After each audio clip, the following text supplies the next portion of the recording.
इंसानों के दिमाग के आगे सुपर कंप्यूटर भी फेल है, क्योंकि हम जब भी कोई स्मार्टफोन, कंप्यूटर्स या लैपटॉप खरीदने जाते हैं तो सबसे पहले उसकी स्टोरेज कैपेसिटी चेक करते हैं। अगर किसी डिवाइस में स्टोरेज कैपेसिटी ज्यादा होगी तो उसमें ज्यादा चीजें स्टोर हो सकती है। आपने देखा होगा कि स्मार्टफोन में 128 GB, 256 GB, 512 GB और यहाँ तक कि 1 TB डाटा भी स्टोर किया जा सकता है। कंप्यूटर्स की बात करें तो इनमें 1 TB से लेकर सैकड़ों TB डाटा स्टोर किया जा सकता है, लेकिन जब ह्यूमन ब्रेन की बात आती है तो ये 2.5 पेटाबाइट्स तक डाटा स्टोर कर सकता है। अगर इसे कंप्यूटर की लैंग्वेज में समझे तो ये 25 लाख GB के बराबर है। ये इतनी बड़ी स्टोरेज है कि आप इसमें 300 साल तक लगातार चलने वाली HD क्वालिटी वीडियोस को भी आप स्टोर कर सकते हैं। हमें लगता है कि इतना बड़ा डाटा स्टोर करना बहुत ही आसान नहीं है, लेकिन आपका ब्रेन लाखों गुना ज्यादा डाटा स्टोर कर सकता है। साइंटिस्टों की माने तो ह्यूमन ब्रेन शरीर का सबसे हार्ड और पावरफुल होता है। इसमें लगभग 86 अरब न्यूरॉन्स होते हैं और हर न्यूरॉन्स हजारों अलग अलग न्यूरॉन्स से जुड़ा होता है। ये आपस में इंफॉर्मेशन को एक्सचेंज करते रहते हैं, हमारी मेमोरी को, सोचने समझने और सीखने की कैपेसिटी को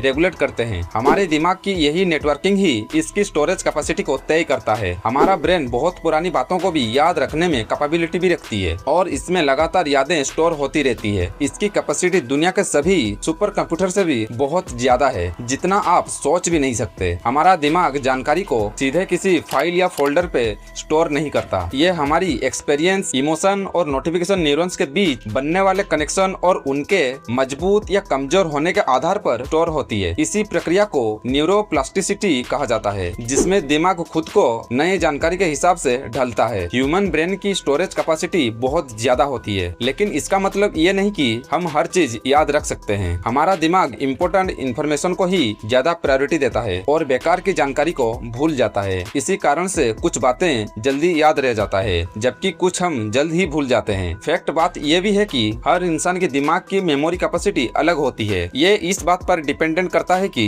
हम अपना मेमोरीज को कैसे यूज करते हैं, नींद कितनी लेते हैं, टेंशन का लेवल कैसा है और हम कितनी बार एक ही चीज को बार बार दोहराते हैं। प्रैक्टिस, मेडिटेशन और सही डाइट से दिमाग की मेमोरी पावर को बढ़ाया जा सकता है। भले ही हम अपने दिमाग की तुलना कंप्यूटर से करते हैं, लेकिन सच ये है कि यह एक सुपर कंप्यूटर से भी ज्यादा हार्ड और पावरफुल होता है। इसकी स्टोरेज कैपेसिटी बहुत ज्यादा है, लेकिन ये सिर्फ स्टोर नहीं करता बल्कि इंफॉर्मेशन को समझता है और इमोशन से जोड़ता है। लेकिन आज भी ह्यूमन ब्रेन मिस्टीरियस है। दोस्तों, वीडियो के लास्ट में सिर्फ इतना ही कहूंगा कि वीडियो को एक लाइक करके जाइए और चैनल पर नए हो तो सब्सक्राइब भी कर दीजिए।